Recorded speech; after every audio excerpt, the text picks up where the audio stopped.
এয়া চাওক কিমান সুন্দৰ,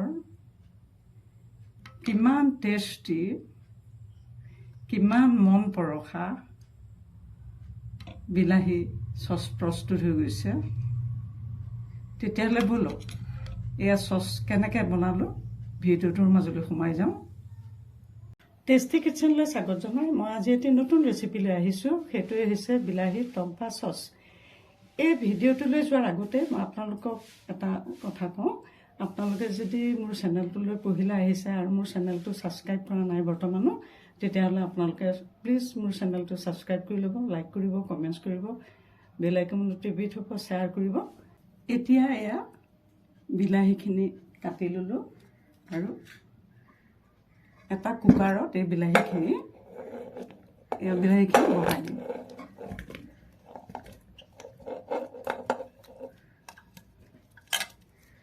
এক কেজি লৈছোঁ বিলাহী। তাতে এয়া চাওক শুকান জলকীয়া জ্বলা হোৱাৰ জোখাৰে আপোনালোকে কমো দিব পাৰে, বেছি দিব পাৰে। মই প্ৰায় এমুঠি দিছোঁ, ইয়াতে বহাই দিম। তাৰপিছতে এইখিনি আদাখিনি ইয়াতে দি দিম। নহৰুখিনি দেখিছে, নহৰুখিনি ইয়াতে দি দিম। এয়া ইলাচি গুটি 5টামান লৈছোঁ, সেইকেইটাও দি দিম। আৰু লং লৈছোঁ কেইটামান, তাকো দি দিম।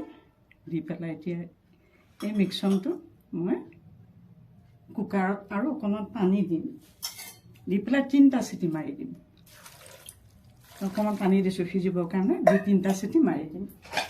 3টা চিটি মৰাৰ পিছত এয়া চাওক এতিয়া কি সুন্দৰকৈ সিজি গ'ল।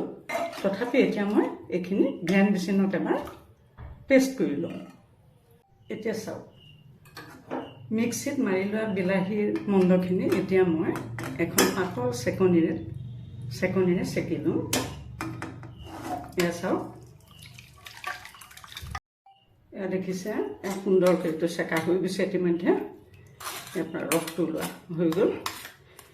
এতিয়া এইখিনি আঁতৰাই ৰাখিম। এইখিনিত বিলাহী গুটি, জলকীয়া গুটি, আদা নহৰু এনেকুৱা কিবা এইবোৰ আছে, নাইবা বিলাহী ডাঠ অংশও আছে।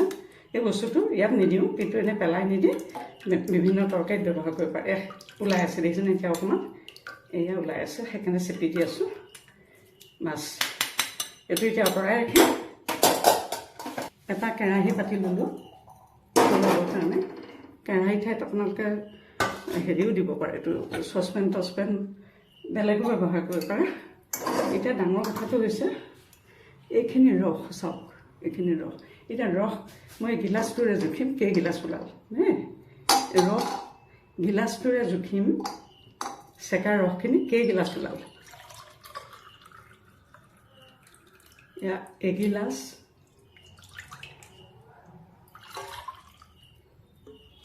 এয়া 2 গিলাচ,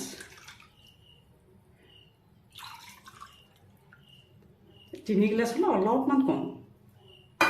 চাওক 3 গিলাচ হ'লে অকণমান কম।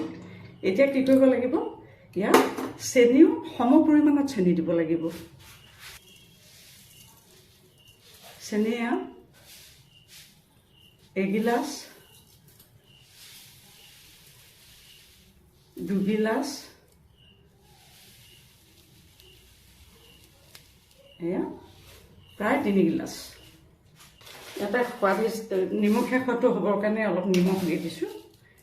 নিমখ অলপ দি দিলোঁ। বাছ তাতে অকণমান ৰং গুড়া দি দিলোঁ, হালধি। তাতে মিৰ্চ দি দিলোঁ, কাশ্মীৰী মিৰ্চ, কালাৰটো উঠিবৰ কাৰণে। মই ইয়াত কোনো ধৰণৰ ফ্ৰুটছ কালাৰ ব্যৱহাৰ কৰা নাই, আৰু মই নকৰোঁ। ফ্ৰুটছ কালাৰ কেতিয়াও ব্যৱহাৰ নকৰোঁ, কাৰণ ঘৰত বনোৱা বস্তু এটা যদি আকৌ তেনেকৈ দি খাবই হয়, তেতিয়াহ'লে কেনেকৈ হ'ব। আৰু এই চচটো এতিয়া অইন একো নকৰোঁ, গেছটো জ্বলাই দিম। এইটো ডাঠ নোহোৱা পৰ্যন্ত প্ৰায় 15-20 মিনিট সময় এনেকৈ লৰাই উতলিবলৈ দিম। 15-20 মিনিট এনেকৈ লৰাই থাকিম আৰু উতলাই থাকিম। আৰু এনেকুৱা ধুনীয়া চচ আপুনি বনাই খালে গম পাব। বজাৰৰ পৰা আমাৰ চচটোতকৈ চচ বহুত বেলেগ। আৰু সুন্দৰকৈ থ'লে বহুত দিনে সাঁচি ৰাখিব পাৰি আৰু সুন্দৰকৈ সাঁচি ৰখাৰ পদ্ধতিটো ইয়াৰ পিছতে দেখাই আছোঁ এয়া চাওক আপোনালোকক 10 মিনিটৰ পিছত দেখাই আছোঁ সমানে থিৰ হৈ গৈ আছে কিন্তু আঠা আঠাকৈ পৰা নাই গতিকে আৰু অকণমান সময় লাগিব এয়া চাওক এতিয়া এইটো সংৰক্ষণ কৰিবৰ কাৰণে কিছুদিন সংৰক্ষণ কৰিবৰ কাৰণে মই এয়া দুটুকুৰা নেমু লৈছোঁ এয়া নেমু এয়া চেপি দিম ইয়াতে চেকি দিছোঁ চেপি যাতে গুটি তলত নপৰে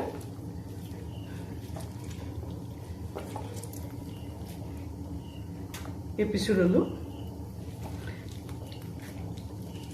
নেমু টেঙাৰ ঠাইত আপোনালোকে ভিনেগাৰো ব্যৱহাৰ কৰিব পাৰে আৰু এনেকৈ থ'লে আপুনি ফ্ৰিজ নহয় বাহিৰত থ'লেও আপুনি কমে 3 মাহলৈ থৈ আপুনি খাই থাকিব পাৰে একো নহয় ফ্ৰিজত থ'লেতো বহুত দিনেই থ'ব পাৰিব কিন্তু ফ্ৰিজ নহ'লেও আপোনালোকে এনেকৈ যদি নেমু টেঙা চেপি থয় 3 মাহ সুন্দৰকৈ বাহিৰত থৈ হ'লেও সুন্দৰকৈ খাব পাৰিব এয়া সুন্দৰকৈ এয়া হেৰি হৈ গৈছে এয়া দেখিছেনে এয়া আঠা আঠাকৈ পৰিছে তাৰমানে চচটো ইতিমধ্যে প্ৰস্তুত হৈ গৈছে সুন্দৰ চচ এয়া সুন্দৰ চচ প্ৰস্তুত হৈ গৈছে আপোনালোকে এনেকৈ বনাই খাব ৰুটিৰ লগত খাব ব্ৰেডৰ লগত খাব যিহৰ লগতে ভাল পায় তেনেকৈয়ে বনাই খাব মই আকৌ মাছ মঙহো বনাওঁ ইয়াৰে সেয়া ৰেচিপিও আপোনালোকক দেখুৱাম লাহে লাহে চচৰ লগত